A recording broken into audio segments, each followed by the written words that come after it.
Soyez salués, bien-aimés dans le Seigneur. Shalom chez vous.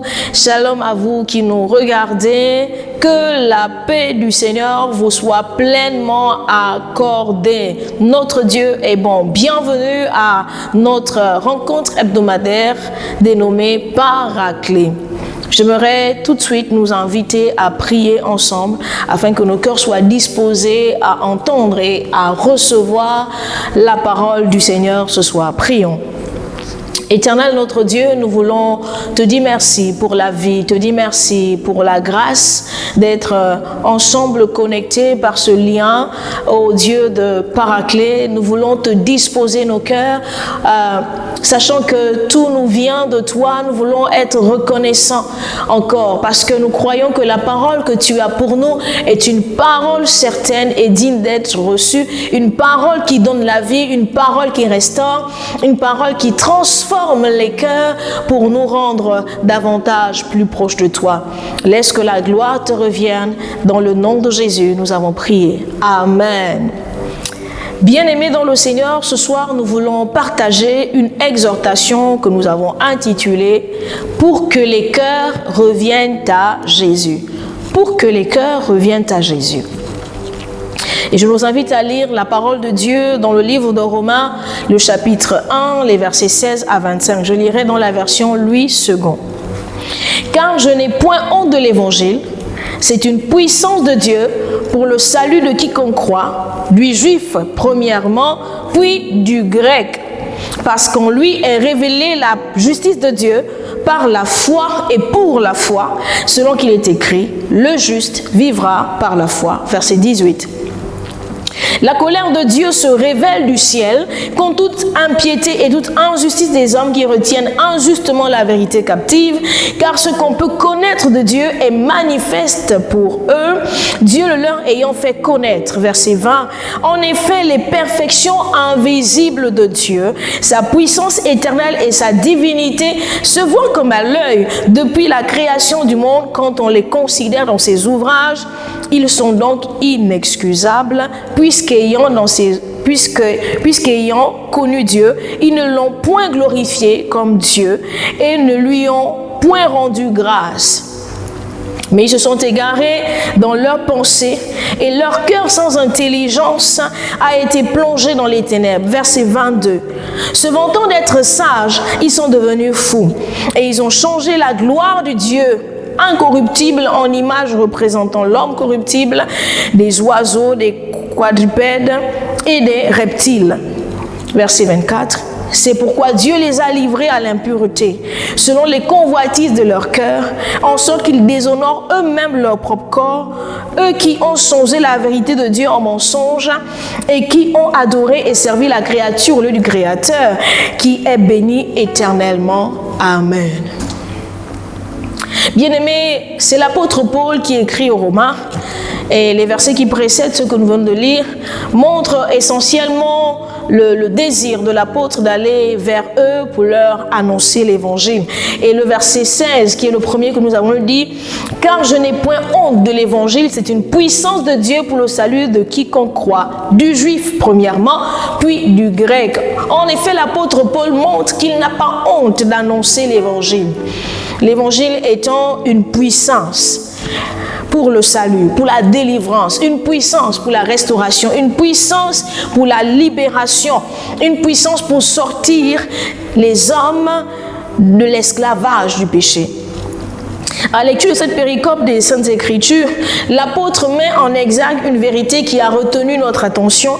C'est celle selon laquelle, en réalité, bien-aimés, les hommes sont inexcusables parce que les perfections et la puissance de Dieu se voient comme à l'œil nu, à travers la création, à travers ce qui nous environne, à travers ce que nous voyons, à travers la beauté de la nature.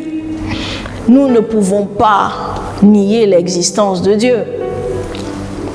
Mais la Bible nous apprend que la colère de Dieu se révèle suite au cœur dur des hommes, au cœur mauvais qui n'ont pas daigné glorifier le Seigneur et lui dire merci pour les grâces dans lesquelles il les a placés. La Bible nous apprend donc qu'il y a une colère de Dieu sur l'homme. Parce que l'homme n'a pas daigné le glorifier, lui rendre grâce, lui dire merci.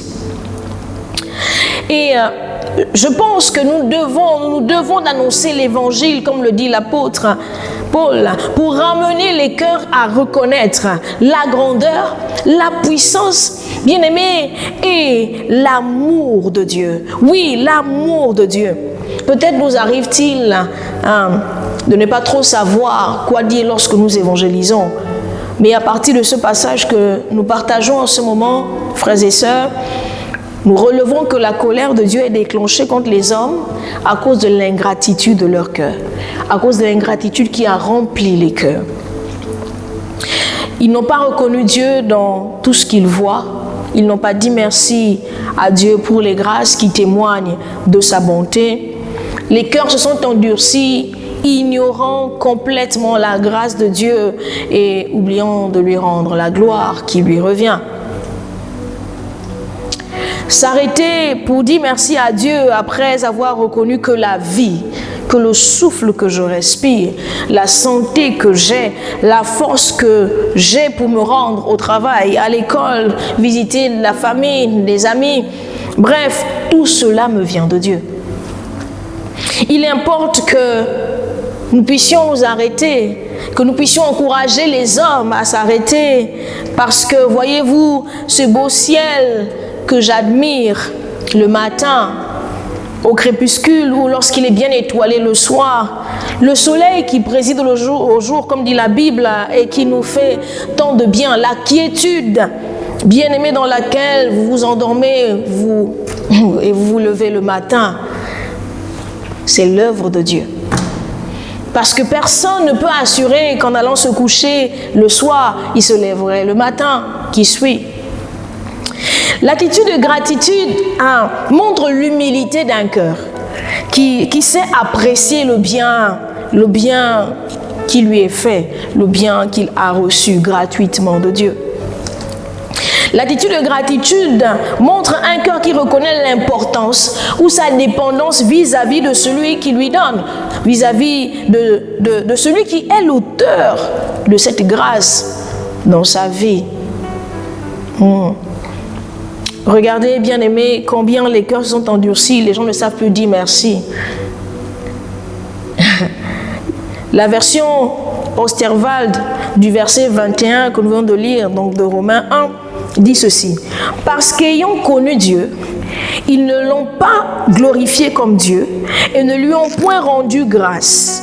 Au contraire, ils sont devenus vains dans leur raisonnement. Et leur cœur destitué d'intelligence a été rempli de ténèbres. Les cœurs se sont endurcis parce qu'ils ont rejeté Jésus. Les cœurs se sont endurcis et pensant être sages, la Bible le dit dans la version du second, ils sont devenus fous. Un homme qui rejette la grâce de Dieu et développe des raisonnements pour expliquer sa vie, la Bible dit qu'il est devenu fou. Vous descendez d'un transport. Vous sortez d'un bureau d'où vous venez d'être servi, par exemple, d'une pharmacie, et vous ne pensez pas à dire merci. Peut-être parce qu'on paye, mais voyez-vous, dire merci était une règle fondamentale de notre éducation. Mais aujourd'hui, il n'est pas rare d'entendre « Suis-je obligé de dire merci ?» Oui, bien aimé, les cœurs se sont remplis de fausses philosophies, de faux raisonnements et de ténèbres, c'est ce que la Bible dit. Ils ont donc besoin de recevoir la lumière que donne l'évangile de Christ. Oui, les cœurs ont besoin d'entendre que Dieu a donné son Fils unique pour nous réconcilier avec lui. Apprenons, bien aimés, encourageons les gens autour de nous d'abord à reconnaître l'amour et la grâce de Dieu dans leur vie et à dire merci. Merci Seigneur. Merci Jésus pour ton sacrifice à la croix. Merci pour la vie et dire merci pour tous leurs proches. Parce qu'avoir une famille, là aussi, personne n'a fait quelque chose de particulier pour avoir une famille. C'est une grâce de Dieu. On profite de la nature. On profite de l'oxygène gratuitement et on ne saurait pas dire merci à Dieu. Un cœur qui s'est dit merci a pris le temps de reconnaître la bonté de Dieu. Bien-aimés, l'exhortation qui nous est partagée ce soir, nous l'empruntons à l'apôtre Paul. N'ayons pas honte de l'évangile pour que les cœurs reconnaissent l'amour de Dieu et qu'ils reviennent à Jésus. De nos jours, c'est plus qu'urgent. Ne laissons pas les gens autour de nous qui ne connaissent pas Jésus sans leur rappeler les bienfaits de Dieu. Et j'aimerais dire à quelqu'un qui me suit ce soir, s'il ne connaît pas Jésus, s'il n'a pas fait cette rencontre personnelle, d'un cœur qui reconnaît Jésus comme son Seigneur et Sauveur, j'aimerais vous dire, apprenez à dire merci à Jésus. Et que ce soir, que ce matin, que ce midi, cet après-midi, je ne sais pas l'heure à laquelle vous me suivez, je vous assure, il suffit que vous disiez à Jésus, Seigneur, j'entends cette exhortation et je voudrais t'ouvrir mon cœur et te dire, s'il te plaît, pardonne-moi pour toutes les fois où je n'ai pas su te dire merci. Et je veux faire de toi mon Seigneur et mon Sauveur. Alors reçois-moi dans ton royaume, reçois-moi. Et je t'ouvre aussi mon cœur pour que tu sois le maître de ma vie. Et à votre tour, vous aussi, vous pourriez dire à quelqu'un, dites merci à Dieu pour la vie, pour la nature, pour le souffle de vie, pour la famille, pour les gens autour de vous. Dites merci à Dieu parce que vous êtes sur la terre. Dites merci à Dieu parce que son amour pour vous est grand. N'ayons pas honte de l'évangile. Déclarons que Jésus nous aime et qu'il veut tous nous sauver. Amen. J'aimerais que nous puissions prier. Seigneur, merci pour cette exhortation. Merci pour ta parole qui est la vie.